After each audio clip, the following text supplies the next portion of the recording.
Good afternoon, guys. We're feeding our little chick here. This is our newly started backyard native chicken, and we grow this for our own consumption. Kasi yung chicken natin ngayon, 28 days na lang yung process. Ito, it's about 2 months. Sisiw pa rin, ano? So, kaya naisipan kong mag-grow ng backyard native chicken. So, ito yung lagayan ko. Medyo messy pa. And the good thing of the enhanced quarantine here in Tacloban, nakapag-ayad ako naumpisahan ko yung pag-rehab ng lagayan ng mga manok, kasi we started with 10 hens pa lang. So ito na yung first grow namin na sisiw, and very friendly. So guys, ito yung nangyayari, positibong nangyari sa COVID-19 kasi marami akong nagawa, no? Like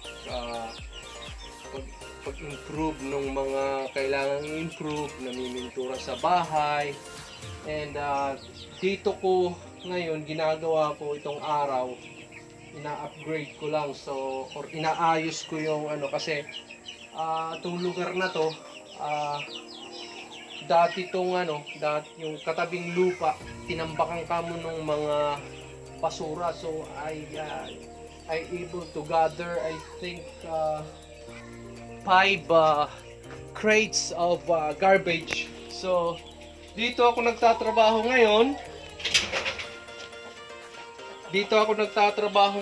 Inaayos ko rito kasi garbage area to. And since na hindi plain yung landscape, so inaayos ko, mga kapatid. So I'm trying to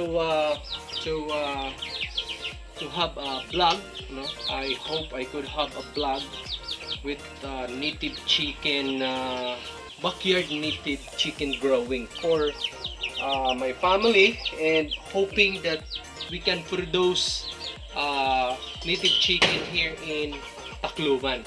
So kung sino man yung pwedeng tumulong sa akin, no, to provide us the right breed of chicken like basilan or shamu, and the native we want to buy, hoping na you can give us the female and male breed para kami makapag grow ng chicken. So right now we have the nest of our chicken here. So I have 10 nests, and some of them are in naglilimlim na. Hello chicken. Yan, naglilimlim na yung mga inahin ko namin. And so we have 6 hen na naglilimlim na, and the other are there. So hoping this ngayong itong time na yan, mga 90 eggs na yung nililimliman nila. So I think makapag-grow na kami ng more chicken. So good thing also is my kids is the one helping me to feed this chick.